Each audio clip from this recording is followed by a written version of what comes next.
लोकसभा चुनाव के साथ हुए विधानसभा चुनाव के नतीजे आने शुरू हो गए हैं। पूर्वोत्तर के दो महत्वपूर्ण राज्य अरुणाचल प्रदेश और सिक्किम के विधानसभा चुनाव के नतीजे लोकसभा चुनाव से 2 दिन पहले 2 जून को ही आ चुके हैं। सिक्किम में एक तरफा सिक्किम क्रांतिकारी मोर्चा की जीत हुई है, पूर्ण बहुमत की सरकार बन रही, सूपड़ा साफ कर दिया है। वहीं दूसरी तरफ अरुणाचल प्रदेश से बीजेपी को बड़ा अगर हम कहें कि एक उत्सव मनाने का हाँ, मौका मिल गया है। लोकसभा चुनाव से 46 पहले ही लोकसभा चुनाव से पहले हाँ। 46 जो विधानसभा सीटें हैं उन पर बीजेपी को जीत हाँ, मिली है। 7 अगर में हम से।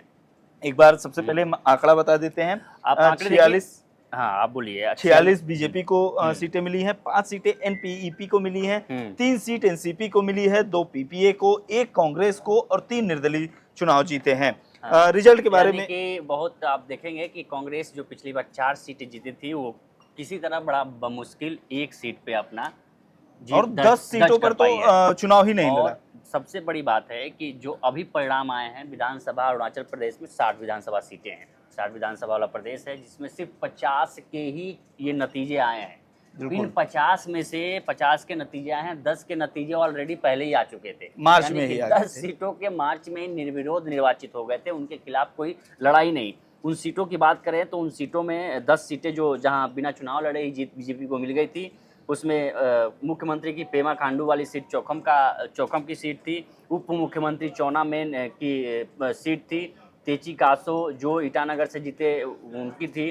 न्याटो डुकम की थी। ताइला से वो निर्विरोध निर्वाचित हुए, मुच्ची मिट्टी की थी। अरोज जो रोइंग की थी। जो ये 10 सीटें जो थी वो ऑलरेडी पहले ही बीजेपी जीत चुकी थी। यानी कि रेस में दौड़ने से पहले 10 सीटें पहले बीजेपी जीत चुकी थी। अब जो फाइनल आंकड़े हैं उन 10 को मिला के तो टोटल बीजेपी 50 सीटों के आंकड़े आज आए हैं। 50 सीटों की वोटिंग हुई थी। 50 सीटों में से कुल 60 सीटों में से 46 सीटें, यानी कि उस 10 सीटों को हटा दे तो 36 सीटें, 50 में से 36 सीटें बीजेपी इसमें जीती है। टोटल सीटें 46। टोटल 60 में से 46 एक 46 स्पष्ट बहुमत है। पिछली बार और 7 सीटें जेडीयू जेडीयू की को आई मिली थी। थी। वो बिल्कुल। जेडीयू की सीटें हम देख रहे हैं गौरव कि एनसीपी और पीपीए में थोड़ी बहुत ये बट गई है। जो 3 पिछली बार एनसीपी वहाँ नहीं दिख रही थी, वो एनसीपी यहाँ 3 दिख रही है। पिछली बार 41 सीटें बीजेपी को आई थी। हाँ, पिछली बार 41 सीटें आई थी, 7 जेडीयू की सीटें आई थी। दूसरी बड़ी पार्टी अगर हम थोड़ा सा जो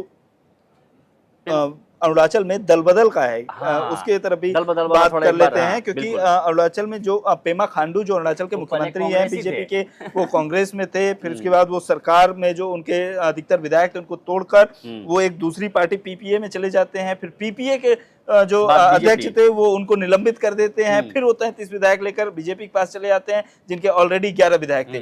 तो एक तरीके से ये अगर हम पिछले 10 साल की बात करें तो खूब दल बदल इधर देखने को मिला। और जो नबाम तुर्की जो कांग्रेस के पूर्व मुख्यमंत्री हैं, उन्होंने भी मार्च में इस्तीफा दे दिया अपने पद से और ये कहा कि जो मेरे पार्टी के नेता हैं, हाँ, प्रदेश अध्यक्ष पद से, और उन्होंने ये कहा कि जो मेरी पार्टी के नेता है वो अलग अलग दलों में जा रहे हैं, मैं कुछ मतलब उनको रोक नहीं पाया, नैतिक आधार पर इस तरीके से मैं इस्तीफा दे देता हूं। पेमा खांडू के पिता भी राजनीतिक परिवार से रहे, उनके पिता भी मुख्यमंत्री रहे। दोरजी खांडू वो कांग्रेस से मुख्यमंत्री रहे। 2016 में पहली बार पेमा खांडू मुख्यमंत्री बनते कांग्रेस पे ही। बिल्कुल, कांग्रेस से अलग होकर चले गए उस पार्टी में, उस ये पीपीए में। उसके बाद से वहाँ से बर्खास्त किया गया तो आके बीजेपी में शामिल हो, और बीजेपी में तब से मुख्यमंत्री बने हुए हैं। इन्हीं के नेतृत्व में अरुणाचल प्रदेश का चुनाव हुआ। वहाँ के बड़े नेता हैं, केंद्रीय मंत्री हैं किरण रिजिजू। बिल्कुल, पहले अरुणाचल पश्चिम से लोकसभा चुनावी मैदान में भी हैं वो जी। तो चूंकि वहाँ के मुद्दे भी चूंकि बॉर्डर से सटा हुआ है तो इंटरनेशनल मुद्दे वहाँ ज़्यादा हावी रहते हैं। सिक्किम में, अरुणाचल प्रदेश में, और जो